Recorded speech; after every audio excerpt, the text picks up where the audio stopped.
दर्शन BEd college की online classes में आप सभी का स्वागत। आज हम फिजिकल ज्योग्राफी के अपरदन टॉपिक पर चर्चा करेंगे। सबसे पहले हम अपरदन शब्द को देख लें। अपरदन इरोजन, ये लैटिन भाषा के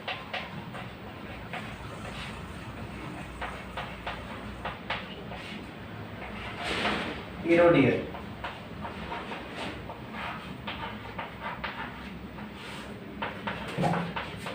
से बना है, जिसका शाब्दिक अर्थ होता है कुतरना। अर्थात किसी भी वस्तु को कुतरना, काट-छांट करना अपरदन कहलाता है।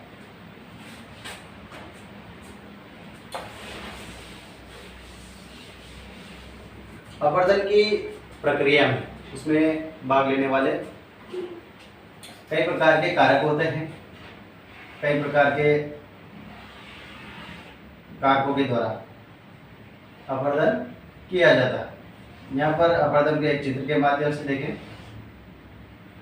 ये एक पर्वत है और उसके शीर्ष भाग को, ऊपरी भाग को कई प्रकार के कारक जैसे पवन, नदियां, हिमनद, पर्वत की काट-छांट करती रहती।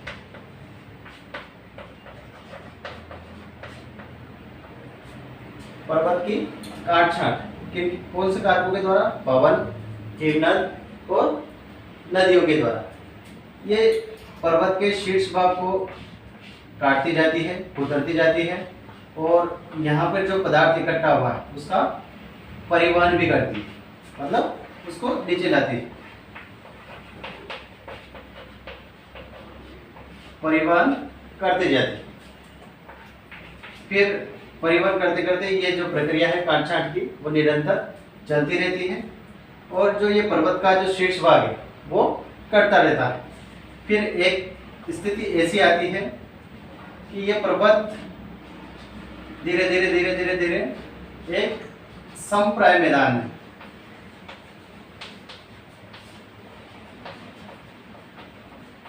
एक समप्राय मैदान में बदल जाता है। जैसे एक मैदान में बदल जाता है। किसके कारण? पवन, नदियां और हिमनद की काट-छांट के कारण।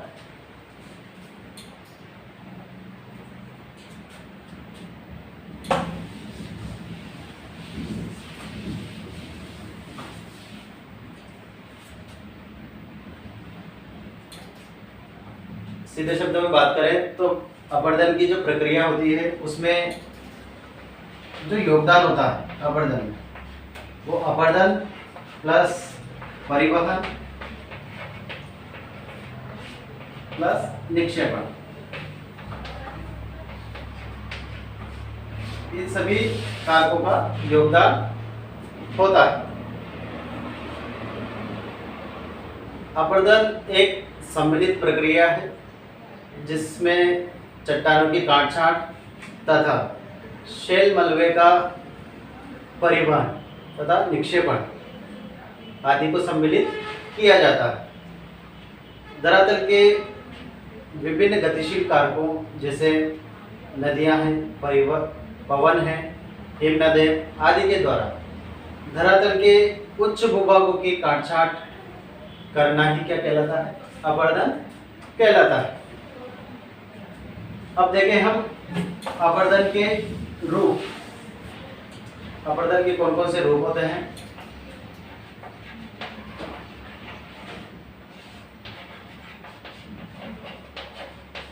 इसे हम दो भागों में डिवाइड कर सकते हैं। फर्स्ट है भौतिक अपरदन,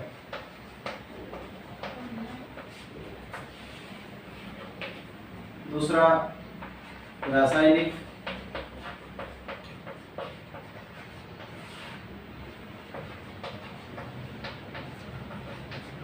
अपरदन। अपरदन के रूप हैं, फर्स्ट भौतिक अपरदन, सेकंड रासायनिक अपरदन। सबसे पहले बात करें हम भौतिक अपरदन की, तो धरातल के विभिन्न गतिशील कारकों के द्वारा चट्टानों की यांत्रिक विधि से या भौतिक तरीके से काट-छाँट करना ही भौतिक अपरदन या यांत्रिक अपरदन कहलाता है। अब भौतिक अपरदन की भी कई प्रकार की विधियां हैं। कौन कौन सी विधियों से भौतिक अपरदन होता है उनके संबंध में चर्चा करेंगे। तो ये अपरदन के रूप थे, दो रूप होते हैं, भौतिक अपरदन और रासायनिक अपरदन। सबसे पहले हम भौतिक अपरदन की जो विधियां हैं उसके बारे में देखेंगे।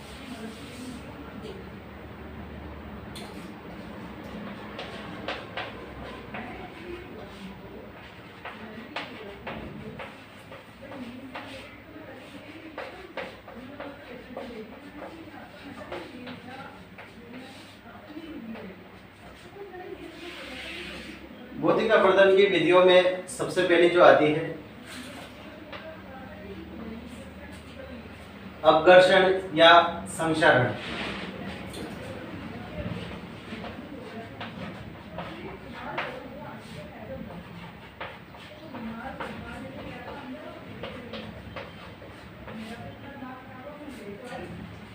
अपघर्षण या संक्षारण, जब कई प्रकार के कारक जैसे नदियां हुई, नदियों के द्वारा अपरदन होता है, पवन के द्वारा अपरदन होता है, हिमनद के द्वारा अपरदन होता है।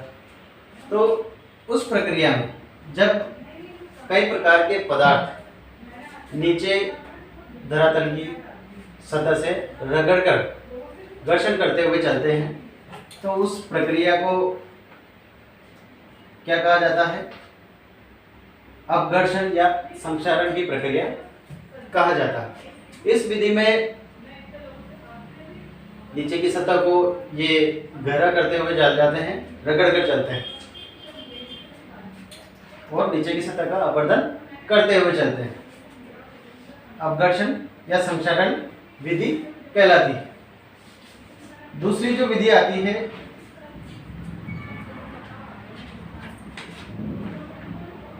सन्निकर्षण।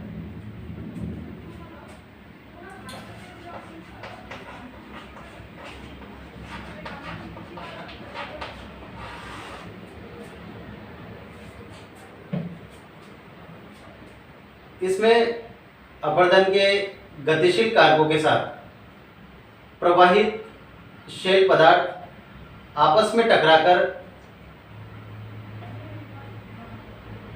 क्रिया करते हैं। इसी को क्या कहा जाता है?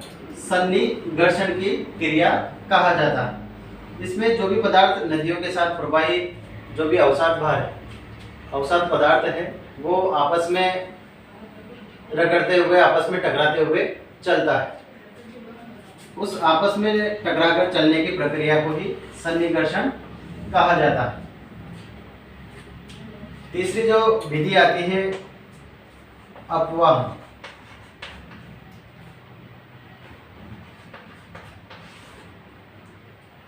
अपवाह, डिप्लेशन। इसमें अपवाहन में जब पवन के द्वारा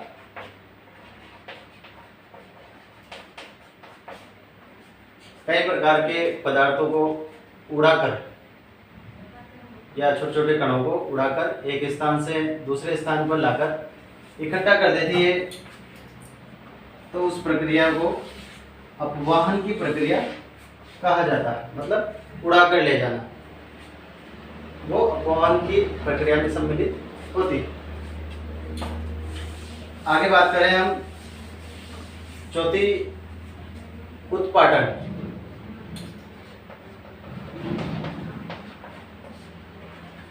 चौथी विधि की बात करें, उत्पाटन की प्रक्रिया। यह प्रक्रिया उत्खनन के बाद ही होती है। उत्खनन यानी खोदना, जिसमें हिमानी मार्ग में पड़ने वाले शिलाखंडों को उखाड़कर, जब हिमानी पर्वत, कई प्रकार के पर्वतों से बड़े बड़े शिलाखंड नीचे की तरफ प्रवाहित होते हैं, तो प्रवाहित होते हैं जब इनके मार्ग में कई प्रकार के जो शिलाखंड चट्टानी टुकड़े वो आ जाते हैं, तो वो हिमालय के इनको उखाड़ कर और अपने साथ ले लेती, अपने साथ प्रवाहित कर लेती। जब इस प्रकार की जो प्रक्रिया होती उसको उत्पाटन कहा जाता है, उत्पाटन की प्रक्रिया कहा जाता है। अगला आता है गुहिकायन।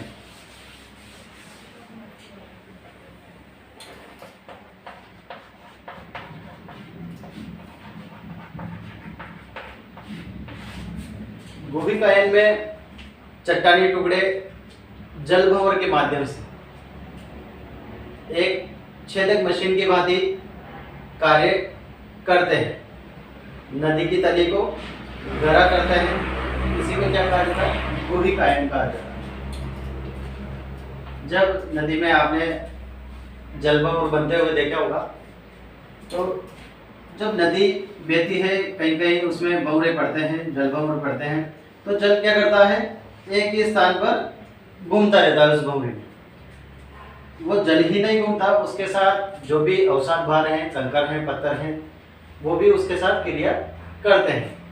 अब जब ये जल घूमता है तो वो नीचे, ऐसी प्रक्रिया नीचे की तली तक होती है। इस प्रक्रिया के होने से जो सतह है इसकी नदी, उस सतह पर नीचे तली में वो एक गड्ढा कर देती है।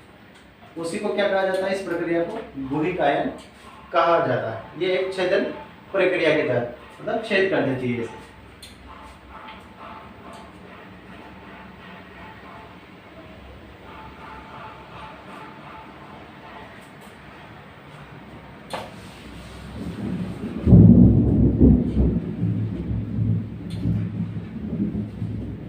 आज के लिए इतना ही।